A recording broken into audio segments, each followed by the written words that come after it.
ആ ബാധ ഒഴിപ്പിക്കൽ എന്നുള്ള പ്രോസസ്സിലേക്ക് പോകുമ്പോൾ ഈ പറയുന്നത് പോലെ വസ്ത്രമൂരേണ്ട സാഹചര്യമുണ്ടോ? കർണക്കുറ്റിക്ക് അടി കൊടുക്കേണ്ട സാഹചര്യം ഈ പറയുന്നവന്റെ തീർച്ചയായിട്ടും. ചൂഷണം ചെയ്യപ്പെടുന്നവരെല്ലാം കേൾക്കുന്ന ഒരു കാര്യമാണ് വസ്ത്രമൂരി നിൽക്കൂ, എനിക്ക് പൂജ പിന്നെ ആവാം. മാതാപിതാക്കളോട് പറയാനുള്ളത്, ഒറ്റയ്ക്ക് ഈ പറഞ്ഞ മന്ത്രവാദിയുടെ അല്ലെങ്കിൽ ഈ വ്യക്തിയുടെ കൂടെ ഒരു മുറിയിൽ, അടച്ചിട്ട മുറിയിൽ ചെയ്യേണ്ട ഒരു കാര്യമാണ് ഇത്. ഇവർക്ക് ബാധയാണ് എന്ന് ഉറപ്പിക്കുന്നത്. എന്താണ് ബാധ? ബേസിക്കലി ഇതൊക്കെ ഒരു സൈക്കോളജിക്കൽ പ്രശ്നമായിട്ട് 99% സ്റ്റിൽ 1% എക്സ്ട്രാ ഓർഡിനറി കണ്ടൻസുകളുണ്ട്. പേഴ്സണൽ എക്സ്പീരിയൻസസ് കൊണ്ട് തന്നെ പറയാം. മുരാരി തന്ത്രിയെ പോലുള്ള ആൾക്കാർ ഈ 99% കണ്ണടച്ച് ഇരുട്ടാക്കുന്നതായിരിക്കില്ലേ? നമസ്കാരം സർ. നമസ്കാരം. ഇപ്പോൾ മുരാരി തന്ത്രി, അദ്ദേഹത്തെ അങ്ങനെ ഞാൻ തന്നെ വിളിക്കണമോ എന്നറിയില്ല, രാജൻ ബാബു എന്നോ അങ്ങനെ മറ്റുമാണ് പേര്. അപ്പോൾ അദ്ദേഹത്തിൻ്റെ പ്രശ്നങ്ങൾ, അദ്ദേഹം കാട്ടിക്കൂട്ടിയതൊക്കെ നമ്മൾ കണ്ടിരുന്നു, വാർത്തകളിലൂടെ കണ്ടിരുന്നു. പോക്സോ കേസാണ്, പ്രായപൂർത്തിയാകാത്തൊരു പെൺകുട്ടിയെ ലൈംഗികമായി ചൂഷണം ചെയ്ത കേസാണ്. അദ്ദേഹത്തെ പിടിച്ചുകൊണ്ടുപോകുന്ന വിഷ്വൽസ് ഒക്കെ നമ്മളെല്ലാവരും ടി വിയിലൂടെ കണ്ടതുമാണ്. അപ്പോൾ അദ്ദേഹത്തിൻ്റെ അടുത്ത് ബാധ ഒഴിപ്പിക്കാൻ എന്ന പേരിലെത്തിയ പെൺകുട്ടിയാണ് അദ്ദേഹം ചൂഷണം ചെയ്തത്. ഇത്തരത്തിൽ ഈ ബാധ ഒഴിപ്പിക്കൽ ഇപ്പോൾ ഒരു പെൺകുട്ടിയാണെങ്കിലും ആൺകുട്ടിയാണെങ്കിലും ഒരു വലിയ പുരുഷനോ സ്ത്രീയോ ആരും ആയിക്കോട്ടെ, ഒറ്റയ്ക്ക് ഈ പറഞ്ഞ മന്ത്രവാദിയുടെ അല്ലെങ്കിൽ ഈ വ്യക്തിയുടെ കൂടെ ഒരു മുറിയിൽ, അടച്ചിട്ട മുറിയിൽ ചെയ്യേണ്ട ഒരു കാര്യമാണോ ഇത്? ആദ്യം തന്നെ ഇതിൻ്റെ പുറകിലുള്ള ഒരു പോയിന്റ് പറയാം. ആദ്യം പറഞ്ഞു പീഡിപ്പിക്കപ്പെട്ടത്. അത് ശരിക്കും കുട്ടി, അത് നമുക്ക് വാർത്തകളിലുള്ള അറിവാണ്. സോ നമുക്ക് ആ ഒരു വേർഡ് യൂസ് ചെയ്യേണ്ടെന്ന് തോന്നുന്നു. അതിന് ശ്രമിക്കപ്പെട്ടു എന്നുള്ളതായിരിക്കാം ഒരു point. What ever it is, അമ്മയുടെ അടുത്തേക്ക് ആ കുട്ടി ഓടി ചെന്നിരുന്നു, രക്ഷപ്പെട്ട് തന്നെ ചെന്നിരുന്നു. ഹൗവർ, ഇങ്ങനെ ഒരു ബാധാ വിഷയത്തിലേക്ക് വരുന്നതിന് അടിസ്ഥാനപരമായിട്ട് ബാധയുണ്ടോ ഇല്ലയോ എന്ന് നമ്മുടെ സമൂഹത്തിൽ നിശ്ചയിക്കുന്നതിൻ്റെ കുത്തക അവകാശികൾ ജ്യോതിഷികളാണെന്ന് തന്നെ പറയേണ്ടി വരും. അത് ഹിന്ദുവിൻ്റെ അടുത്തായിക്കോട്ടെ, മുസ്ലിമിൻ്റെ അടുത്തായിക്കോട്ടെ, ക്രൈസ്തവൻ്റെ അടുത്തായിക്കോട്ടെ, ജൂതൻ്റെ അടുത്തായിക്കോട്ടെ, അതിനകത്ത് അവർക്ക് അവരുടേതായ തലത്തിൽ ഒരു അസ്ട്രോളജർ അല്ലെങ്കിൽ ജ്യോതിഷി ഉണ്ട്. ഇവർക്ക് ബാധയാണ് എന്ന് ഉറപ്പിക്കുന്നത്. എന്താണ് ബാധ? 95% ബാധിക്കപ്പെട്ട ഏതൊരവസ്ഥയും ബാധ തന്നെയാണ്. നമ്മൾ പറയത്തില്ലേ, ഒരു ചിലർ വന്ന് നീ എന്തൊരു ദുരന്തമാണ്, ഇനി ഒഴിയാബാധയായിട്ട് കൂടിയിരിക്കല്ലേ. ആക്ച്വലി ബാധ എന്ന് പറയുന്ന ഒരു അവസ്ഥയിലേക്ക് പോകുന്നതിന് സൈക്കോളജിക്കൽ ലെവലിൽ നിന്ന് സംസാരിക്കപ്പെടുമ്പോൾ അതൊരു ഡ്യുവൽ പേഴ്സണാലിറ്റി ഡിസോർഡർ എന്ന് പറയുന്ന ഒരു സ്റ്റേറ്റ് ഓഫ് മൈൻഡാണ്. ഇതിനപ്പുറത്ത് 99% ഡ്യുവൽ പേഴ്സണാലിറ്റി ഡിസോർഡർ എന്നാണ് പറയാം. അതിന് കാരണം അവർക്കുണ്ടായിരിക്കുന്ന സ്ട്രെസ്സാണ്. മേ ബി എസ്കേപ്പിസം, അത് ഒരു സാഹചര്യത്തിൽ നിന്നും മനഃപൂർവ്വം രക്ഷപ്പെടാൻ വേണ്ടിയിട്ട് അവരിരുന്ന് സ്ട്രെസ് ചെയ്ത് അവരുടെ ഉപബോധത്തിൽ ഉത്ഭവിക്കപ്പെടുന്ന ഒരു കഥാപാത്രമായിരിക്കാം അത്. അതല്ലെങ്കിൽ അറ്റൻഷൻ സീക്കിങ്. ഇതൊക്കെ കുട്ടികളിൽ വളരെ സീരിയസ് ആയിട്ട് കാണാം. എന്നെ ശ്രദ്ധിക്കുന്നില്ല, ഇതൊക്കെ അതിൻ്റെ ഒരു എന്നെ ശ്രദ്ധിക്കുക, മറ്റുള്ളവർ ശ്രദ്ധ കൊണ്ടുവരിക, അവരിലേക്ക് കോൺസെൻട്രേഷൻസ് സമൂഹത്തിനോ അല്ലെങ്കിൽ ബന്ധുജനങ്ങൾക്കോ വീട്ടുകാർക്കോ കൊണ്ടുവരിക. ഇതാണ് അതിലൂടെ അവർ അതിനൊക്കെ കണ്ടെത്തുന്ന കുറച്ച് മിത്തുകളാണ് നമുക്ക് ചുറ്റുമുള്ള കഥകൾ. ബേസിക്കലി ഇതൊക്കെ ഒരു സൈക്കോളജിക്കൽ പ്രശ്നമായിട്ട് 99% സ്റ്റിൽ 1% എക്സ്ട്രാ ഓർഡിനറി കണ്ടൻസുകളുണ്ട്. പേഴ്സണൽ എക്സ്പീരിയൻസസ് കൊണ്ട് തന്നെ പറയാം. ഒരിക്കൽ എൻ്റെ കൺസൾട്ടേഷൻ സെൻറ്ററിലേക്ക് ഒരു ലേഡി, അവരും അവരുടെ കുഞ്ഞമ്മയും കൂടി വരുമ്പോൾ തന്നെ ഇങ്ങനെ വല്ലാണ്ട് വശക്കെട്ടായിട്ടൊക്കെയാണ് വരണത്. അപ്പോൾ വന്നിട്ട് ഇങ്ങനെ എന്നോട് പറഞ്ഞു, ഞാൻ ഇന്ന ക്ഷേത്രത്തിലെ മൂപ്പനാണെന്ന് പറഞ്ഞു. ഞാൻ ആ ക്ഷേത്രത്തെക്കുറിച്ച് ഇവിടെ ഇപ്പം ഉദ്ധരിക്കുന്നില്ല. അപ്പം ഞാൻ ചോദിച്ചു, ശരി, സന്തോഷം, മൂപ്പനെ കണ്ടതിൽ സന്തോഷം, എന്താ ഇപ്പോൾ ഇവിടെ വരാൻ കാര്യം? അതിൻ്റെ റെക്കോർഡിങ്സ് ഞാൻ കീപ്പ് ചെയ്തിട്ടുണ്ട്. ഞാൻ എപ്പോഴും എൻ്റെ കൺസൾട്ടേഷൻ സെൻറ്ററിൽ CCTV കവേർഡ് ആയിരിക്കും. അത് എത്ര കാലഘട്ടത്തിൻ്റെ ഡേറ്റ ആയാലും ഞാനത് കീപ്പ് ചെയ്യും.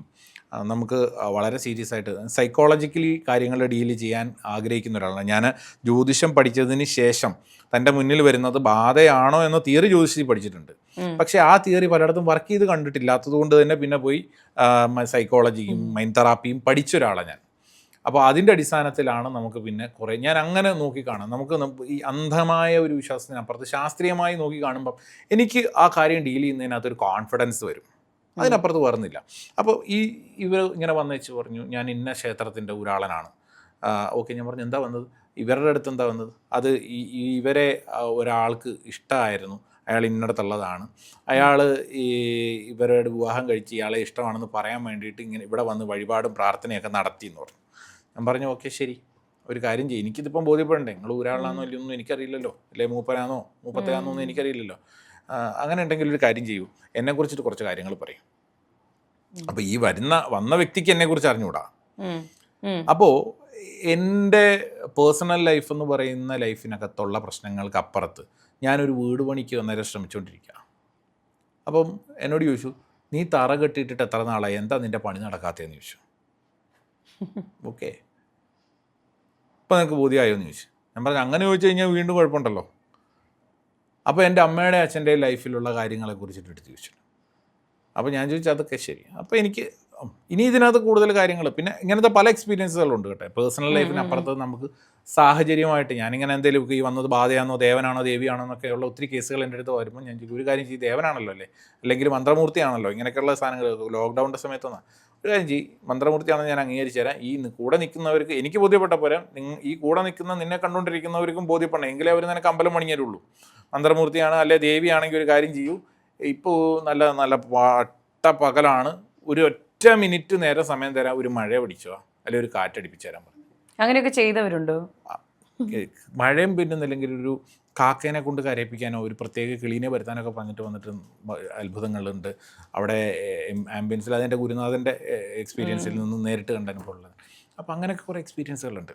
അപ്പോൾ 1% നമുക്ക് നമ്മളുടെ യുക്തിക്ക് അപ്പുറത്തുള്ള ആക്ടിവിറ്റീസുകൾ നടക്കുന്നുണ്ട്, സൈക്കിക് പവേഴ്സ് ഉണ്ട്. അതിനെക്കുറിച്ച് കൂടുതൽ പഠിച്ചാലേ പറ്റുള്ളൂ. അത് യൂണിവേഴ്സൽ സപ്പോർട്ട് ഉണ്ടെങ്കിലേ കിട്ടുള്ളൂ. നമുക്ക് എപ്പോഴും നമ്മൾ അന്വേഷിച്ച് പോയാൽ കിട്ടുന്നതാവണമെന്ന് നിർബന്ധമില്ല, അതിൻ്റെ പുറകിന് പോകാമെന്നുള്ളതേ ഉള്ളൂ. ബട്ട് സ്റ്റിൽ ബാക്കി 99% പുറകിന് പോകുന്ന എളുപ്പം. ഓക്കെ, ആ 99% പുറകിന് പോകുമ്പോൾ തൻ്റെ മുന്നിൽ വന്നിരിക്കുന്നവന് മാനസിക രോഗമാണോ അതോ പ്രേതബാധയാണോ അതോ മറ്റുള്ളവർ പറയുന്ന രീതിയിൽ ഡ്യുവാലിറ്റി പേഴ്സണാലിറ്റി ആണോ എന്ന് കൃത്യമായി തിരിച്ചറിയാൻ ജ്യോതിഷിക്ക് കഴിയുന്നില്ലെങ്കിൽ അത് അവരുടെ പരാജയം തന്നെയാണ്. അതെ, അങ്ങനെ കൃത്യമായി അറിയാത്തത് കൊണ്ട് എന്തായാലും ഒന്ന് സലീം കുമാർ പറയുന്ന പോലെ എങ്ങാണോ ഒരു ബിരിയാണി കിട്ടിയാലോ ഒരു പൂജ ചെയ്തേക്കാം, ചിലപ്പോൾ അങ്ങോട്ട് ശരിയായേക്കാം. നമ്മൾ ഇതിൻ്റെ കൂട്ടത്തിൽ അവർ സ്വയം ചിലപ്പോൾ പറയപ്പെടും, പൂജ ചെയ്യാൻ ഇച്ചിരി കടുപ്പമുള്ള ബാധയാണ്, നമുക്കൊരു പൂജ ചെയ്യാം, ബാക്കിയെല്ലാം ദൈവത്തിൻ്റെ കയ്യിൽ. ദൈവത്തിന്റെ കയ്യിലാന്നേ പിന്നെ എന്തിനാന്നേ പൂജ ചെയ്യുന്നേ? നേരിട്ടൊക്കെ ചോദിച്ചായിരുന്നു. ജ്യോതിഷ്യരുടെ അടുത്താണ് സമീപിക്കുന്നതെങ്കിൽ ഇത് നിന്നെ കൊണ്ട് മാറ്റി കൊടുക്കാൻ കഴിയുമോ? യെസ് ഓർണോ, രണ്ട് ഉത്തരത്തിൽ ഒരെണ്ണം കിട്ടും. ഇതിൻ്റെ ഇടയ്ക്ക് നിൽക്കേണ്ട കാര്യമൊന്നുമില്ല, സ്ട്രോങ് ആയിട്ട് നമുക്ക് പറയാൻ കഴിയണം. അങ്ങനെ പറയാൻ കഴിയാതെ പോകുന്നെങ്കിൽ അതിനൊരർത്ഥമാണ് ലാക്ക് ഓഫ് കോൺഫിഡൻസ്. കോൺഫിഡൻസ് കുറയുന്നതിന് അർത്ഥം എന്താണ്? അറിവ്, അതിനെക്കുറിച്ച് വ്യക്തമായ അറിവില്ലായ്മയാണ്. അപ്പം മുന്നിൽ വന്നത് ബാധയാണോ പ്രേതമാണോ ഡ്യുവാലിറ്റി പേഴ്സണാലിറ്റി ഡിസോർഡർ ആണോ മറ്റെന്തെങ്കിലും രോഗമാണോ എന്ന് ഐഡൻറ്റിഫൈ ചെയ്യാൻ അസ്ട്രോളജിക്കലി മെത്തഡോളജി ഉണ്ട്, പ്ലസ് സൈക്കോളജിയും കൂടി പഠിച്ചിരിക്കണം. അപ്പം ബേസിക്കലി നമ്മൾ കാലങ്ങൾക്ക് മുമ്പുണ്ടായിരുന്ന തിയറി ഏറ്റവും കൂടുതലും പ്രേതങ്ങളെ കണ്ടിട്ടുള്ളത് വെളിച്ചമില്ലാത്ത കാലഘട്ടത്തിലാണ്. ഇന്ന് പട്ടാപ്പകലിലെ പോലെ തന്നെയാണ് രാത്രി വെളിച്ചം, പ്രേതങ്ങളുടെ എണ്ണം കുറഞ്ഞു പോയി. പ്രേതങ്ങൾക്ക് വെളിച്ചം പേടിയാണെന്ന് പറയേണ്ടി വരും. അപ്പോൾ ഇതിനെല്ലാം അപ്പുറത്താണ് നമ്മൾ പിന്നെ നമ്മുടെ ശരീരത്തിൽ കയറിയിട്ടുള്ള ബാധാവസ്ഥ. ആക്ച്വലി ഈ ബാധാദോഷങ്ങളൊക്കെ എഫക്റ്റ് ചെയ്യും. ബട്ട് 99% ഞാൻ എപ്പോഴും 99 പറയുന്നതെന്ന് വെച്ചാൽ വളരെ റെയറിലാണ്. അതൊരിക്കലും ഒരു ഡ്യുവൽ പേഴ്സണാലിറ്റിയിലേക്ക് മാറുന്നത് വളരെ റെയറസ്റ്റ് മാത്രമേ ഉള്ളൂ. അത് മറ്റൊരാളുടെ പ്രേതം വന്ന് സമ്മേളി കയറിയിരുന്ന് ഹിന്ദി പറഞ്ഞു, തെലുങ്ക് പറഞ്ഞു, ഇതൊക്കെ അറിയാത്ത ഭാഷകൾ സംസാരിക്കുമ്പം മുന്നിൽ നിൽക്കുന്നവന് നന്നായിട്ട് ഹിന്ദിയും തമിഴൊക്കെ അറിയാമെങ്കിൽ ചിലപ്പം പ്രേതത്തിന് പെട്ടുപോകാനുള്ള ചാൻസസ് കൂടുതലാണ്. അതുകൊണ്ടാണ് വിദേശ ഭാഷകൾ സംസാരിക്കുന്നത്, അവർക്ക് മനസ്സിലാവില്ലല്ലോ. അതുകൊണ്ട് അത് ഒരു ഘടകമാണ്. പിന്നെ പ്രേതമായിട്ടിരിക്കുന്ന ആളിൻ്റെ വിദ്യാഭ്യാസവും അവരുടെ നോളജും ഒരു വലിയ ഘടകമാണ്. ഇതിനെല്ലാം അപ്പുറത്ത് 1% മാത്രമാണ് സൂപ്പർ നാച്ചുറൽ. അതെ, അപ്പൊ ഈ മുരാരി തന്ത്രയെ പോലുള്ള ആൾക്കാർ ഈ 99% അങ്ങ് കണ്ണടച്ച് ഇരുട്ടാക്കുന്നതായിരിക്കില്ലേ? സ്വാഭാവികമായിട്ടും ഞാൻ അതിന് അദ്ദേഹത്തിൻ്റെ ഒരു വിദ്യാഭ്യാസം, പ്രത്യേകിച്ചും ജ്യോതിഷപരമായ വിദ്യാഭ്യാസമോ പേഴ്സണൽ എക്സ്പീരിയൻസോ എനിക്കറിയില്ല. ഞാൻ എന്നിൽ നിന്നുകൊണ്ട് പറയുമ്പോൾ എനിക്ക് കൃത്യമായിട്ട് പറയാൻ പറ്റും. തൻ്റെ മുന്നിൽ വരുന്നത് പ്രേതബാധയാണോ അല്ലയോ കൃത്യമായിട്ട് എനിക്ക് കണ്ടെത്താൻ സാധിക്കുന്നു എന്നുള്ളതാണ്. കാരണം വെച്ചാൽ സൈക്കോളജിക്കലി ഞാനത് ഡീൽ ചെയ്യപ്പെട്ടിട്ടുള്ളത് കൊണ്ട് തന്നെ സൈക്കോളജിക്കലി അത് ഹാൻഡിൽ ചെയ്യാൻ അറിയാം. മൈൻഡ് തെറാപ്പീസ് ചെയ്യുന്നതാണ്, ഡ്യുവൽ പേഴ്സണാലിറ്റി ഡിസോർഡേഴ്സിനെ ഹാൻഡിൽ ചെയ്തിട്ടുള്ളതാണ്. അപ്പോൾ ആ ഒരു എക്സ്പീരിയൻസ് നമുക്കറിയാം. പ്ലസ് എക്സ്ട്രാ ഓർഡിനറി ആയിട്ടുള്ള ആക്ടിവിറ്റീസിനകത്തെ വേദികളിൽ പല ഗുരുക്കന്മാരോടൊപ്പവും നേരിട്ട് എക്സ്പീരിയൻസ് ചെയ്യാനുള്ള അവസരവും ലഭിച്ചിട്ടുണ്ട്. അതുകൊണ്ട് തന്നെ ഈ എക്സ്ട്രാ ഓർഡിനറി ആക്ടിവിറ്റീസ് നമ്മുടെ ലൈഫിൽ വളരെ റയറസ്റ്റ് ആയിട്ട് കിട്ടുന്നൊരു കേസാണ്. എന്നാൽ മറ്റ് സൈക്കോളജിക്കൽ ഫാക്ടേഴ്സ് നമുക്ക് മിക്കപ്പോഴും വരും. അത് കുട്ടികളിലാണ് ഏറ്റവും കൂടുതലും വന്ന് കാണുന്നത്. മെച്യൂർഡ് ആയിട്ടുള്ളവരിലൊക്കെ അവരുടെ സ്ട്രെസ് അനുസരിച്ചിട്ടായിരിക്കും സിറ്റുവേഷൻസ് മാറപ്പെടുക. അപ്പോൾ അങ്ങനെ ഈ സൈക്കോളജിക്കൽ ഇഷ്യൂസ് ആണെങ്കിൽ അവർക്ക് തെറാപ്പി ആണോ സജസ്റ്റ് ചെയ്യുക? തെറാപ്പി ഉണ്ടാവും, തെറാപ്പിക് ലിക്വിഡ്സ് ഉണ്ട് നമുക്ക്. പിന്നെ അവരുടെ ഇതിനെല്ലാം അവരെ മൂഡ് സ്വിങ്സ് ക്രിയേറ്റ് ചെയ്യുന്നത് സൈക്കോളജിക്കൽ ലെവൽസ്. ഇപ്പം നമ്മൾ പറയും മൈൻഡ് പോസിറ്റീവായിട്ട് ചിന്തിക്കാം, അല്ലെങ്കിൽ സൈക്കോളജിക്കലി ഒരു ബോഡിയിൽ സൈക്കോളജിക്കലി ബ്രെയിൻ ഇരുന്ന് പണിയെടുക്കണമെങ്കിൽ ആ ബ്രെയിനിനെ പ്രോപ്പറായിട്ട് വർക്ക് ചെയ്യുന്ന കുറേ ന്യൂറോ ട്രാൻസ്മിറ്റേഴ്സ് ഉണ്ട്, ഹാപ്പി ഹോർമോൺസ് ഉണ്ട്, സ്ട്രെസ് ഹോർമോൺസുകളുണ്ട്, വൈറ്റമിൻസ്, അതിനെ സപ്പോർട്ട് ചെയ്യുന്ന വൈറ്റമിൻസ് ഉണ്ട്. ഇപ്പോൾ വൈറ്റമിൻ B12 എന്ന് പറയുന്ന ഒരു സാധനം, ആ ഒരു വൈറ്റമിൻ ഡെഫിഷ്യൻ്റ് ആകണമെങ്കിൽ വലിയ പാടാണ് എല്ലാവരും. ബട്ട് സ്റ്റിൽ അതിൻ്റെ ഒരു ലെവൽ താഴേക്ക് വരുന്ന ഒരാൾക്ക് സ്ട്രോങ് ആയിട്ടുള്ള ഡിസിഷൻ എടുക്കാൻ കഴിയാതെ പോവും. അവർ കൺഫ്യൂസ്ഡ് മൈൻഡ് ആവും. മൂഡ് എന്ന് പറയുന്ന മൂഡ് സ്വിങ്ങിനകത്തല്ല, മൂഡ് സ്വിങ് എന്ന് പറയാൻ പറ്റത്തില്ല, മൂഡ് ഡൗൺ ആയിരിക്കും. സെറാട്ടോണിൻ എന്ന് പറയുന്ന ഹോർമോൺസ്, ഹാപ്പി ഹോർമോൺസിലെ ഏറ്റവും 90% ഈ ഹോർമോൺ ഒരാളുടെ ഗട്ടിലാണ്, വയറ്റിനകത്താണ്, ഫുഡിനകത്തുകൂടിയാണ് അത് പ്രൊഡ്യൂസ് ചെയ്യുന്നത്. 10% മാത്രമേ ബ്രെയിൻ പ്രോസസ് ചെയ്യുന്നുള്ളൂ. ഡോപ്പമൈന്, പിന്നെ എൻഡോഫിന്, ഗാബ, ഇങ്ങനെ ഒത്തിരി ഘടകങ്ങളുണ്ട്. ഇതിനെയൊക്കെ നമ്മുടെ ബോഡിയിൽ പ്രോസസ്സ് ചെയ്യുന്നത് പുറത്തിരിക്കുന്ന ഒരു എനർജി അല്ല, അവൻ്റെ ബോഡിയിലുള്ള അവൻ്റെ ഹാബിറ്റ്സിൽ നിന്നും വന്ന അവൻ്റെ ഫുഡ് ഹാബിറ്റ്സിൽ നിന്നും വന്നിരിക്കുന്നതാണ്. അപ്പം ഫസ്റ്റ് കറക്റ്റ് ചെയ്യേണ്ടത് ബോഡിക്കകത്താണ്. ആ ബോഡിയിലുള്ള ന്യൂട്രീഷൻസ് ഡെഫിഷ്യൻ്റ് ആയ ഒരാൾക്ക് അബ്നോർമൽ ആവാൻ ധാരാളമാണ്.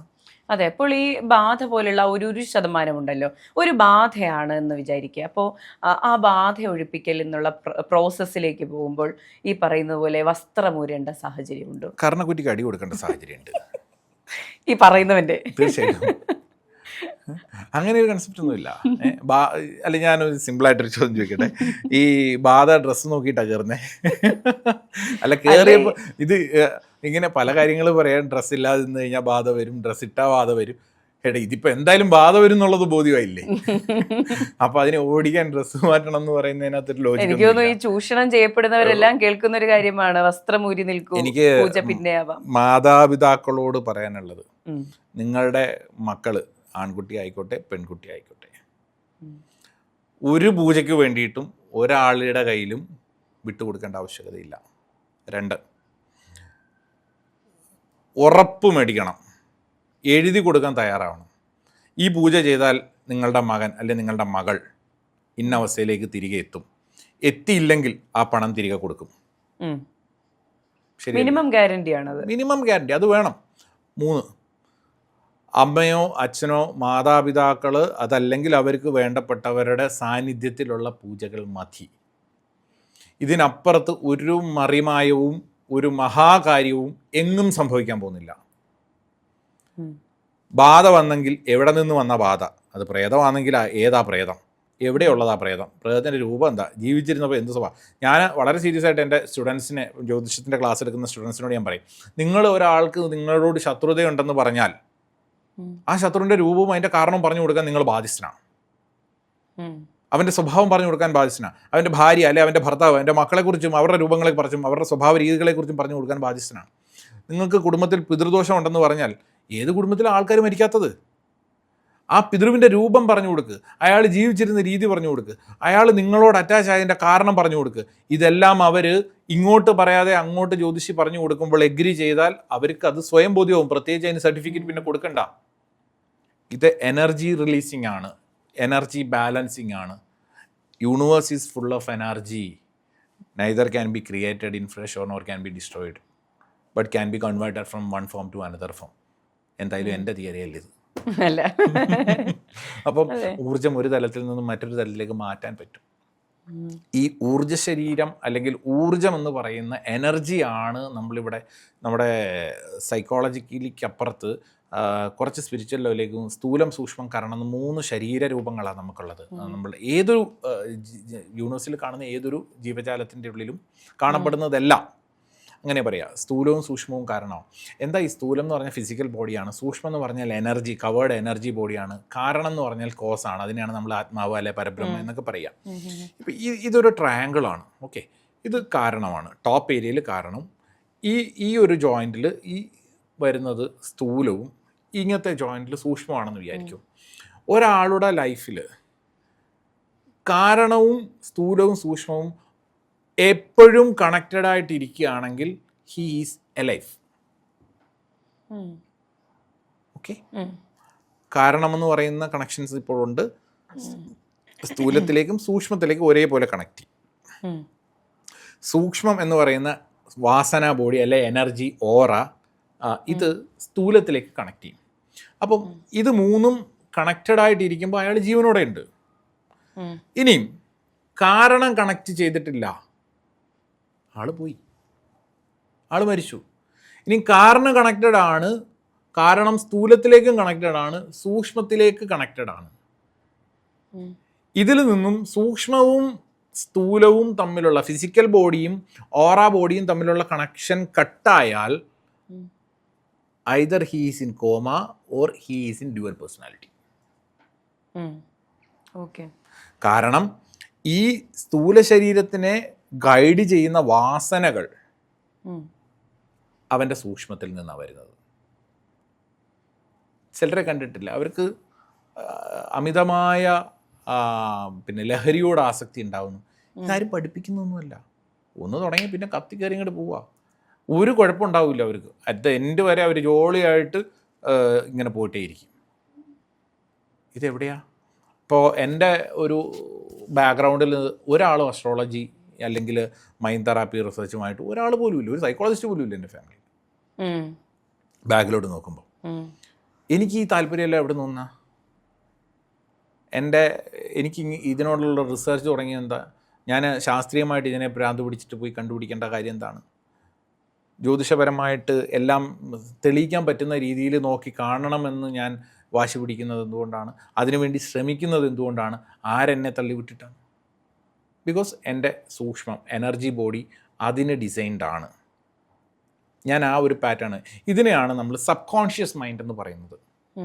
അത് സബ് മൈൻഡിന് എൻ്റെ നല്ല ഏതൊരു ജീവൻ്റെയും സബ് കോൺഷ്യസ് മൈൻഡിന് അതിന് ഈ കാലങ്ങളിലുണ്ടായിരിക്കുന്നതായ അവരനുഭവിച്ചോ അല്ലെ ആ ഒരു അതിനെ നമ്മൾ ആത്മാവെന്നൊക്കെയാണ് വിളിക്കപ്പെടുക.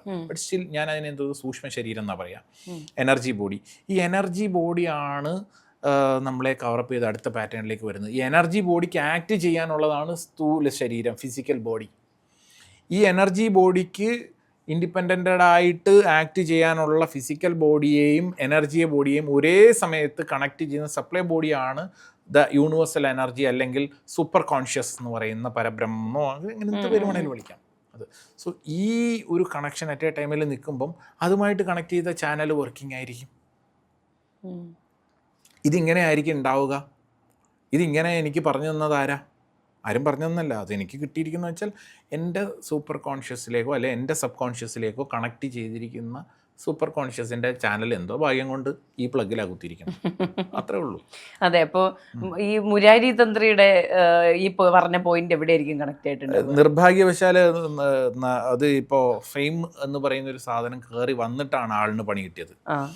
പൊതുവേ നമ്മൾ ലൈഫിലൊക്കെ ഒന്ന് നോക്കുകയാണെങ്കിൽ പലർക്കും ഇന്നസെൻ്റ് ആയിട്ടുള്ള പലരും അനാവശ്യമായ അപവാദങ്ങൾ കേട്ടിട്ട് നല്ല ഹൈ ലെവലിൽ വളർന്നു പോയിട്ടുണ്ടാവും. ഇതൊന്ന് ശ്രദ്ധിക്കപ്പെടുമ്പം ഇതിൻ്റെ പ്ലഗ് ഇതിൻ്റെ ചാനൽ തമ്മിൽ അങ്ങോട്ടും ഇങ്ങോട്ടും തിരിഞ്ഞു, ഒന്ന് ഫേസ് ന്യൂട്രലായിട്ട് തിരിച്ച് ന്യൂട്രൽ ഫേസ് ആയിട്ട് മാറിപ്പോയതാണ് എൻ്റെ പ്രശ്നം. അതെ. അപ്പോൾ ആദ്യം പറഞ്ഞില്ലേ, ഇപ്പോൾ കുഞ്ഞുങ്ങളെ ഇങ്ങനെയുള്ള പ്രവൃത്തികൾക്ക് കൊണ്ടുപോവുകയാണെങ്കിൽ കൂടെ നിൽക്കുക എന്നുള്ളത് ബേസിക് ആണെന്നുള്ളത്. പക്ഷെ ഒരു സാഹചര്യമല്ലേ, നമുക്ക് എങ്ങനെയും എൻ്റെ കുഞ്ഞ് രക്ഷപ്പെടണമെന്നുള്ള മാതാപിതാക്കളുടെ നിസ്സഹായ അവസ്ഥയല്ലേ അത്? ഇതിന് നമുക്ക് എന്ത് ചെയ്യാൻ പറ്റുമെന്ന് ചോദിച്ചു കഴിഞ്ഞാൽ, ഇത് നമ്മുടെ സമൂഹത്തിൽ ഒരു അവസ്ഥയെ ദുരുപയോഗം ചെയ്യൽ തന്നെയാണ് തീർച്ചയായിട്ടും. പക്ഷെ അവരെ ടീച്ച് ചെയ്യാൻ അവരങ്ങനെ പോകുന്നതിനകത്ത് കുറ്റം പറയാൻ പറ്റില്ല. അവർക്ക് പാസ്റ്റ് എക്സ്പീരിയൻസസ് ആണ്. അസ്ട്രോളജി, ബാധ, അത് അവിടെ ചെയ്തപ്പോൾ ഇതിങ്ങനെ സംഭവിച്ചു എന്നൊക്കെ പറയുകയാണ്. അത് അവർ അനുഭവിച്ചു വന്നതാണ്. പഴയ കാലഘട്ടത്തിൽ ഒത്തിരി രീതികളിലൂടെ കാര്യങ്ങൾ കടന്നു പോയിട്ടുണ്ട്, തീർച്ചയായിട്ടും ഇല്ല എന്നല്ല. പക്ഷെ അതിൻ്റെ പുറകിൽ എന്തുമാത്രം സൈക്കോളജിക്കൽ ഫാക്റ്റുകൾ ഉണ്ടെന്നുള്ളത് തിരിച്ചറിയുന്നില്ല. അപ്പോൾ പണ്ട് കാലത്ത് എനിക്ക് തോന്നുന്നു ഒരു പിന്നെ നിങ്ങളുടെയൊക്കെ ഒരു ചെറുപ്രായത്തിൽ ഒന്ന് ചിന്തിച്ചാൽ ഉച്ചയ്ക്ക് ബിരിയാണി കഴിച്ചാൽ പിരിയും അല്ലെങ്കിൽ വയറിളകും അല്ലെ ഇങ്ങനെ രോഗം ഉണ്ടാവുമെന്ന് ചിന്തിച്ചിരുന്ന ഒരു ജനറേഷനുള്ളൊരു കാലഘട്ടം ഉണ്ടായിരുന്നു. മനസ്സിലായില്ലേ? എന്നും നോൺ വെജ് കഴിച്ചാൽ അതെ. പിന്നെ പിന്നെ പാല് കുടിച്ചതിൻ്റെ പുറകിന് അല്ലെ ചായ കുടിച്ചതിൻ്റെ പുറകിന് തൈര് കുടിക്കാൻ പാടില്ല.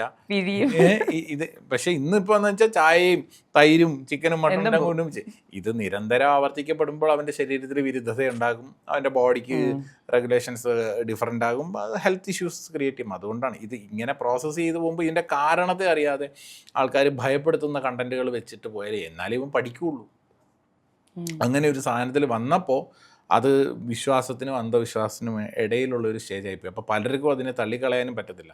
ഈ നിർഭാഗ്യവശാൽ തള്ളിക്കളയുമ്പോഴും ഈ ഏത്യസ്റ്റ് ആവുന്ന പലരിലേക്കും വരുന്ന ഒരു കാര്യം എന്ന് പറഞ്ഞാൽ ഏത്യസ്റ്റിലേക്ക് പോകണോ വേണ്ടെങ്കിൽ പലരും ഏത്യസ്റ്റ് ആയെങ്കിലും ഉള്ളിൻ്റെ ഉള്ളിൽ അവർ അന്തർധാരയിൽ നല്ല പ്രവർത്തനങ്ങൾ ഉണ്ടായിരുന്നു എന്ന് തന്നെ പറയുന്ന പോലെയാണ്. അത് നമുക്കൊന്നും ചെയ്യാൻ പറ്റില്ല, അതൊരു ബിലീഫ് സിസ്റ്റം ആണത്.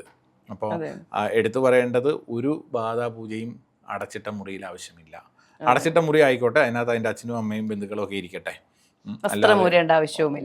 ഒരു കാര്യമില്ല. വേണമെങ്കിൽ പൂജാരി വസ്ത്രം ഊരിയിട്ട് ഉടുപ്പൊക്കെ ഊരിയിട്ടിരുന്നു, അത്യാവശ്യം ഇല്ലെങ്കിൽ ബാക്കിയുള്ളവരെടുത്ത് വെച്ച് കൈകാര്യം ചെയ്യുന്ന അവസ്ഥകളിലേക്ക് എത്തപ്പെടും.